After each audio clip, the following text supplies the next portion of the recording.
Willkommen zurück und wir gehen durch das Thema zusammen, Einsamkeit zu eliminieren. Einsamkeit ist nicht etwas Schönes und ich will dir eine Frage stellen. Hattest du schon mal Angst, einsam zu sein? So, jeder von uns hat bestimmt das erlebt. Man hat der Arbeit begonnen und du startest deinen ersten Tag und du willst sofort dazugehören. Das tut weh, wenn du merkst, deine Arbeitskollegen versammeln sich irgendwo in eine Ecke und die reden miteinander und du sitzt an deinem Schreibtisch. Stell mal einfach diese Szene vor. Und du guckst zu dieser kleinen Gruppe da in der Ecke und die schauen dich an und winken ein bisschen, hi. Das ist nicht schön.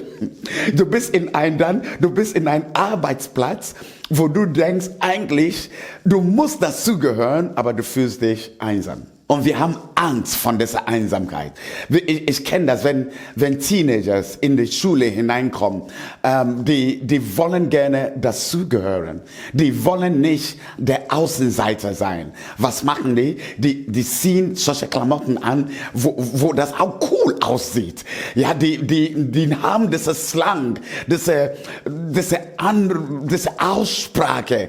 Und die machen das, um einfach ranzukommen, zugehörig zu fühlen. Und wir haben einfach diese Angst, einsam zu sein. Keiner hat mir gesagt, dass Angst von Einsamkeit kann eine Motivation sein.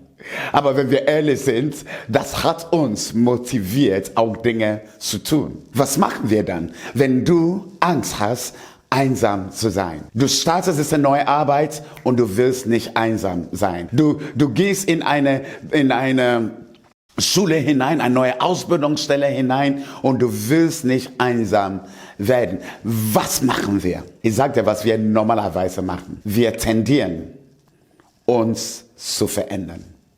Oh ja. Wir tendieren, uns zu verändern. Einige gehen Kompromisse ein. Wir gehen Kompromisse ein zu unseren eigenen Werten. Dinge, die wir nie gemacht haben. Eigentlich Dinge, die wir nie glauben. Um zugehörig zu sein, wir tun genauso, was die anderen Leute erwarten, um dazu gehören zu können. Wir gehen Kompromisse ein. Manchmal wir verändern uns so stark, dass wir jedes Mal eine Maske anziehen.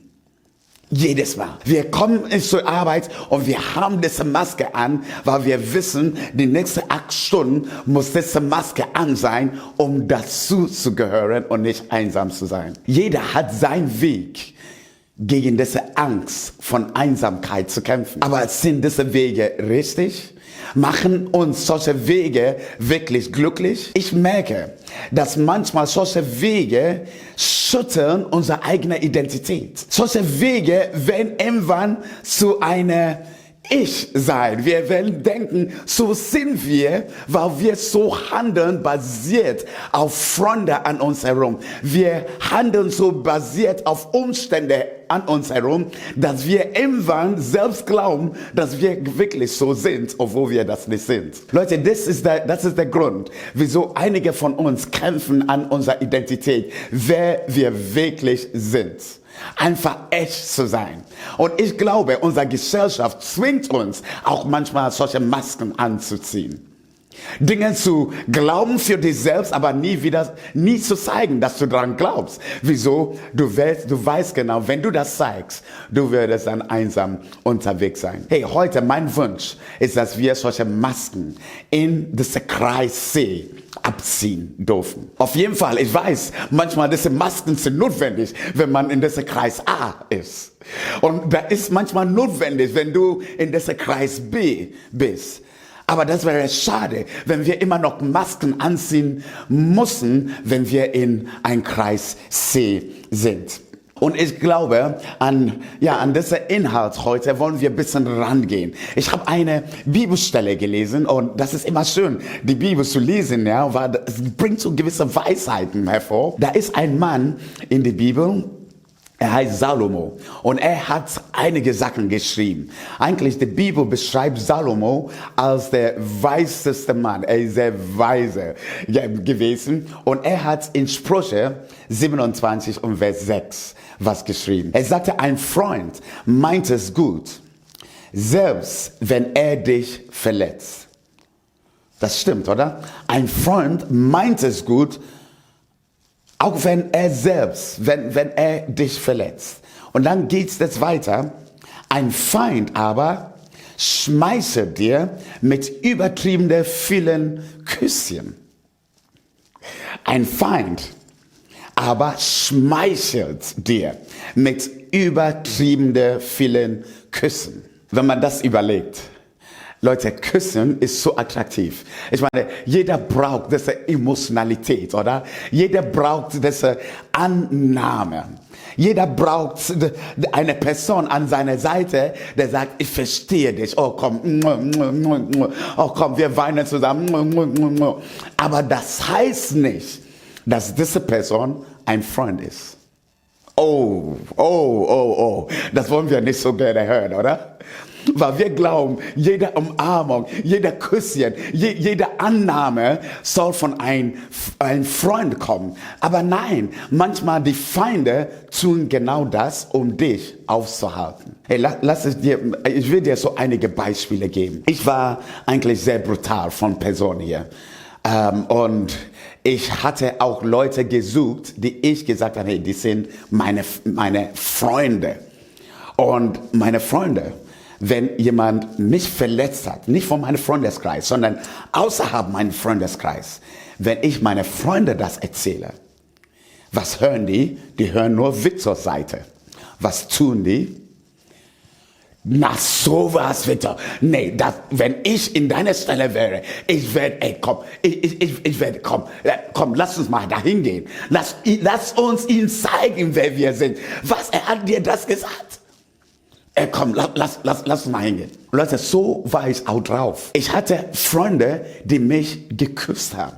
Ich muss denen nur was Kleines sagen und die machen eine große Welt darüber. Und die haben mich geküsst und ich fühlte mich gut. Ich dachte, wow, mit solchen Freunden kann ich die ganze Welt besiegen, ja, weil die stehen an meiner Seite. Aber das war trotzdem nicht weise. Manchmal die Leute, die Paare sind, manchmal wir haben so einen heftigen Streit. Vielleicht genau vor einem Besuch. Und wenn der Besuch da ist, was tun wir? Wir lachen wieder. Ist nie was passiert. Nie. Wir tun so, als wir uns so sehr lieben. Und wir ziehen eine Maske an, nur für diesen Moment, wo unser Besuch da ist. Und wenn der Besuch weg ist, geht dann weiter los. Hey, wir wissen das. Und wir wissen, dass solche Sachen sind einfach ein Fake. Manchmal Feinde schmeicheln uns mit Küsschen, die nur ein Fake sind. Die hindern dich eigentlich voranzukommen. Die Bibel beschreibt eine Tat, die wir machen sollen. Und er sagt eigentlich, wir sollen solche Leute vermeiden.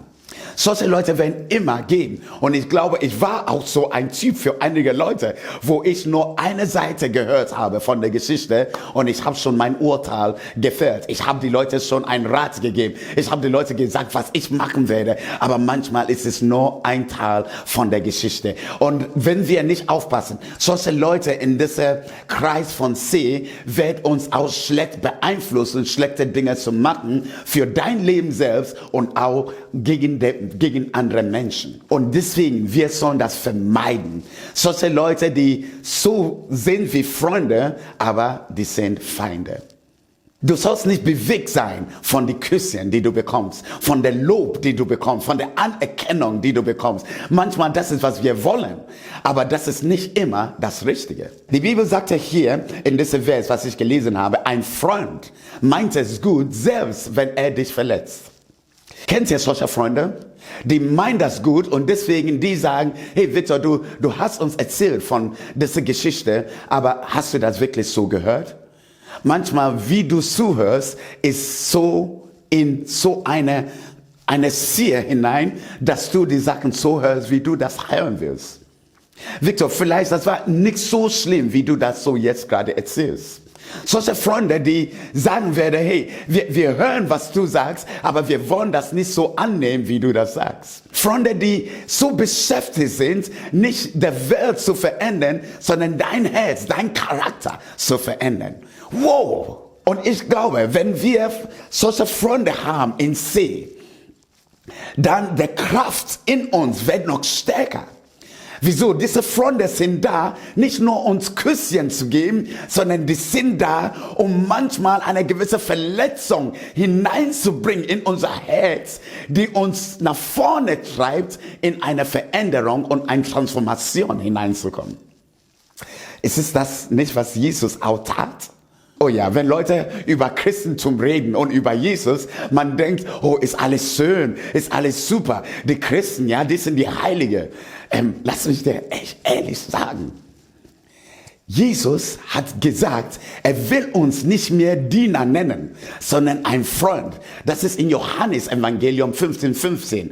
Er will uns sein Freund nennen. Aber das heißt, er kommt so nah zu uns und er liebt uns genauso, wie wir sind. Aber der Moment, wo seine Freundschaft startet mit uns, wir bleiben nicht so, wie wir sind. Und vielleicht hat keiner dir das gesagt. Manchmal wir als Kirche, wir sagen, hey, come as you are. Ja, komm, wie du bist. Jesus liebt dich, wie du bist. Und das ist 100% richtig. Aber der Freundschaft mit Jesus bringt eine Transformation und eine Veränderung in deinem Leben. Weil da werden Zeiten sein, wo Jesus mit dir reden werde und sagen werde, hey, bitte halt deinen Mund. Das ist ein Geheimnis, was du gerade gehört hast.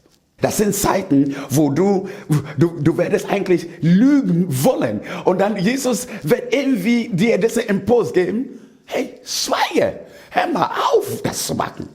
Und du merkst, es ist unangenehm. Und manchmal, da ist ein Kampf in deinen Gedanken. Keiner sieht das. Aber da ist ein Kampf in dir, weil da ist ein Kampf zwischen das Gute und das Böse. Da ist ein Kampf zwischen dein alter Mensch und dieser Freundschaft, die du mit Jesus hast. Leute, das ist der Kreis C. Das ist der Kreis C. Weil der Kreis C, was wir wollen, ist nicht ein Kreis C, wo wir genug Küsschen haben von allen Leuten an uns herum, sondern wir brauchen Menschen in diesem Kreis C, die an uns reiben, die so da sind, um uns Veränderung in unser Leben hineinzubringen. Und deswegen, wir als Kirche und ich selbst, ja, einige wissen, mein Glaube an Gott ist eine Anker für mich. Es ist nicht nur, weil ich denke, hey, weil er da ist, geht's mir gut und der ganze Welt hat sich verändert.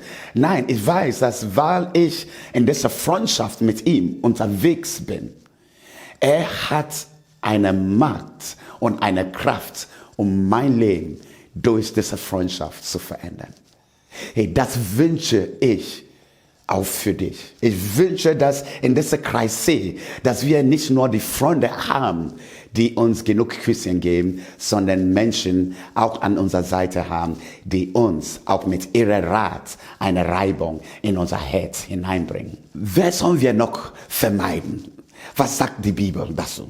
Und hier steht auch was in der Bibel. Eine Klatschmaul plaudert auch Geheimnisse aus. Darum meide jeden, der seinen Mund nicht halten kann. Eine Klatschmaul, ja, das ist Deutsch. Ein Klatschmaul. Weil jemand, du erzählst ihm ein Geheimnis und er fängt an, das weiter zu erzählen. Und was sagt Salomo dazu? Er sagte, meide solche Leute. Ich hoffe, solche Leute werden nicht in deinem Kreis C sein. Weil dann, da ist kein Vertrauen in dieser Kreis C.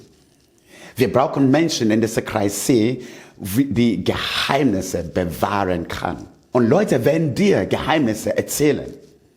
Weißt du, was das bedeutet? Die ziehen dich in ein Kreis C hinein. Und das wäre so schade, wenn du diese Geheimnisse weitergibst. Das wäre schade, weil es bricht ein Vertrauen, die ihr zueinander dann habt. Ich glaube, wenn wir über Einsamkeit eliminieren denken, dann da ist ein Kreis A, B und C. Und ich rede mit euch über was nicht in C gehört. Und das erste, ja, was wir gerade gelernt haben, was nicht in C gehören soll, sind Leute, die nur uns Küsschen geben und keine Wahrheit in unser Leben hineinsprechen. Zweitens, Leute, die kein Geheimnisse für sich bewahren kann. Und ich würde dir ein drittes sage es hier. In meinem Kreis C ist es so wichtig, Leute zu haben, die dein Wert nach oben bringt und nicht dein Wert nach unten drückt. Lasst mich euch das erklären. Manchmal, das sind Leute, Freundschaften, du weißt genau, wenn du in ihre Nähe kommst, du fühlst dich ständig schlecht. Ja, gucke nicht auf sie, ja, mach nicht so zu dein Mann oder so. Nein, das ist nicht der Fall, okay?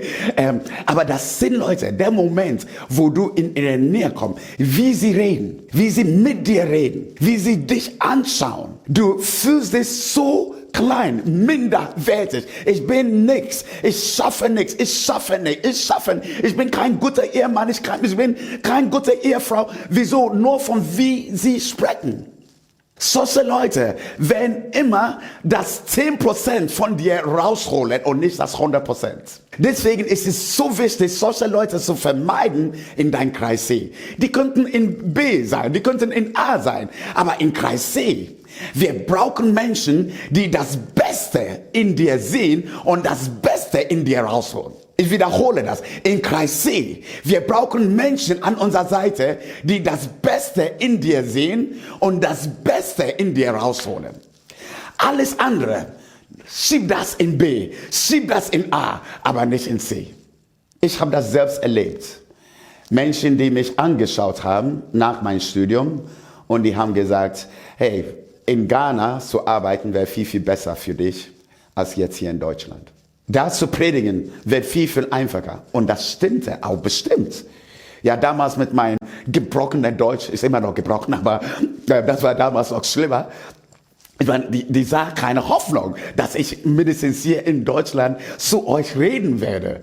Und die haben gesagt, geh mal zurück, irgendwo nach Ghana, such mal eine Kirche da und da kannst du weiter arbeiten.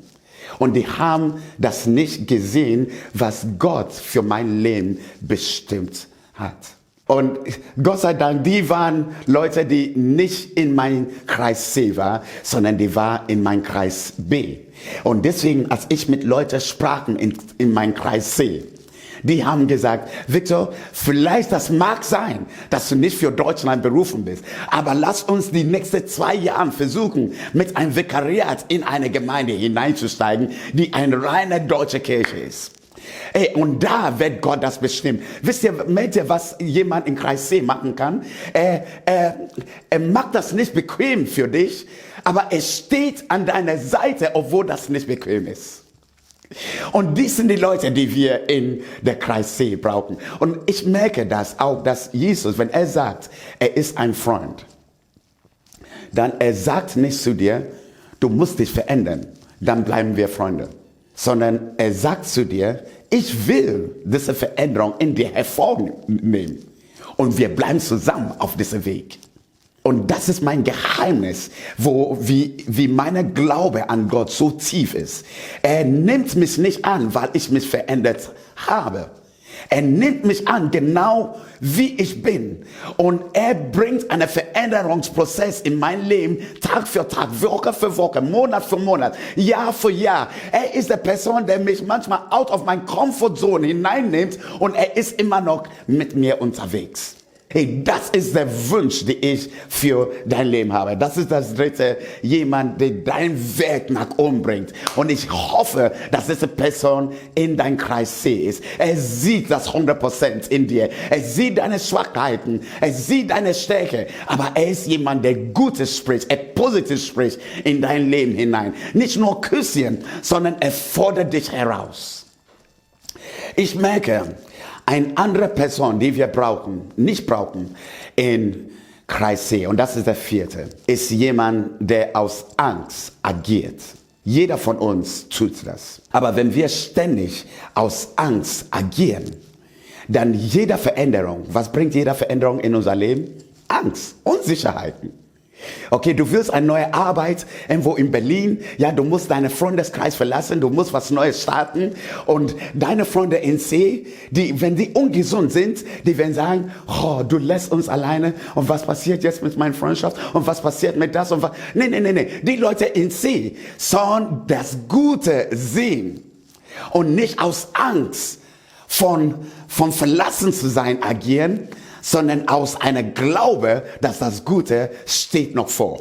Jedes Mal, wenn wir entscheiden, lass mich das wirklich so sagen, jedes Mal, wenn du entscheidest, von Punkt A zu Punkt B zu gehen, da ist ein Gefühl von Einsamkeit, weil du musst einen Freundeskreis verlassen, um was Neues zu starten. Nicht jeder Freund wird mit dir kommen. Das heißt, new steps, new friends. New steps, new friends. Und in dieser Phase der Transition, manchmal da ist eine Angst von Einsamkeit und deswegen Leute halten immer noch fest an was sie haben und die vergessen, was Gott vorbereitet hat, kann viel, viel stärker sein. Mein Wunsch ist, dass wir das wagen, manchmal out of the comfort zone zu gehen, die neue Dinge zu wagen, zu tun, auch wenn wir wissen, da wird noch ein Zeitpunkt sein in unser Leben, wo wir uns einsam fühlen, aber es ist nur ein Zeitpunkt. Weil da ist ein Transition, die so stattfindet. Hey, ich habe das in die Bibel gemerkt, Jesus, ja, als er Brot und Fische hatte. Was ist da passiert? 5000 Leute, über 5000 Leute waren da. Die haben alle gegessen. Wieso, wer will nicht ein Freund von einem reichen Mann sein, die genug zu essen bietet? Jeder. Das haben die gemacht, über 5000 Leute. Aber Jesus hat immer noch 12 Leute an seine Seite genommen. Und er nannte die 12 Leute seine Jünger. Aber da war ein Zeitpunkt, wo Jesus in dieser Transition war. Nicht nur dieser Heiler und Wiederhersteller und, sondern der Transition war Retter. Er musste sterben. Das war seine Bestimmung. Er kam auf diese Erde für uns, die Sünde von dieser Welt, die Sünde auf dein Leben, auf mein Leben zu tragen. Das war seine Bestimmung. Alles, was er vorher tat, war einfach ein Weg zu dieser Bestimmung. Und jetzt, als er da kam in diese Bestimmung, weißt du, wer bei ihm war? Nicht der 5000. Sogar nicht die 12 Leute, die er seine Jünger genannt hat, sondern 3 Männer. Petrus, Jakobus und Johannes. Du musst mal vorstellen, wie dieser Kreis immer kleiner und kleiner war. Und sogar diese 3 Männer, Jesus hat gesagt, hey, ich bin jetzt gerade in einer emotionalen Stress. Könnt ihr mindestens eine Stunde für mich beten? Ich brauche euch gerade. Und weißt du, was da passiert ist? Die 3 Jungs konnten nicht wach bleiben. Die haben einfach gepennt.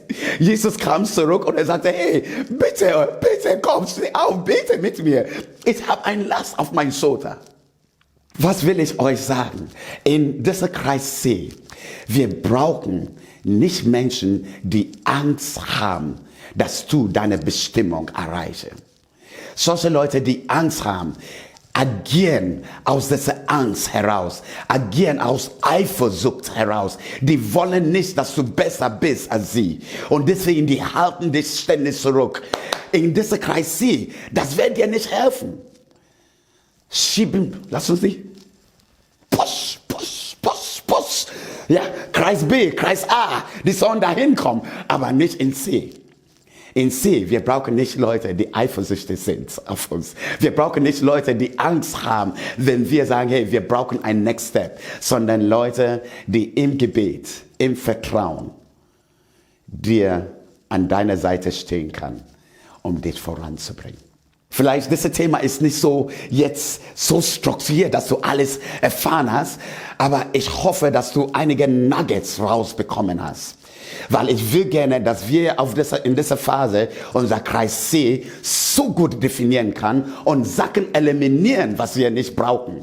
Weil ich glaube, dass dieser Kreis C wird dein Leben entweder voranbringen oder aufhalten werde. Besonders ist es ja, wo wir so viele Krisen in unserer Nation haben. Wir brauchen Menschen in dieses Kreis C. Und du und ich, lass uns den Mut haben, solche Leute gut auszuwählen, gut reinzuholen, weil wir wissen, was auf uns zukommen werde und was unsere Bestimmung ist.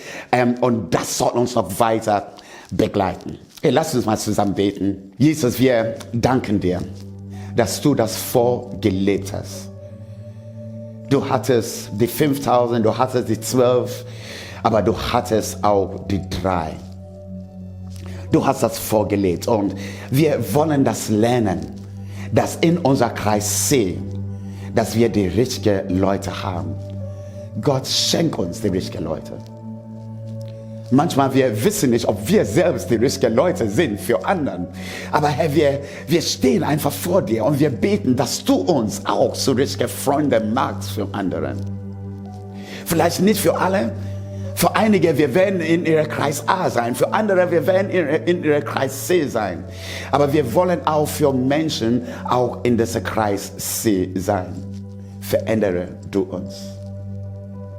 Und ich bete, dass du jeder von uns Menschen schenkt, die in diesem Kreis C sind. Herr, nicht die Feinde, die uns ständig Küsschen geben und wir fühlen uns so toll, sondern die Freunde, die uns manchmal unangenehme Sachen sagen. Auch die Freunde, die nicht mit Angst geplagt sind, sondern mit Glaube an was du in unser Leben hineingesprochen hast. Auch die Freunde, die nicht mit Eifersucht unterwegs sind, sondern mit einer gesunden Herzenshaltung dir gegenüber und uns gegenüber sind. Schenke uns solche Freunde. Wir danken dir, dass wir zusammen Einsamkeit eliminieren dürfen. In Jesu Namen. Amen. Amen, Amen, Amen. Hey, viel Segen dir und wir sehen uns bis zum nächsten Mal.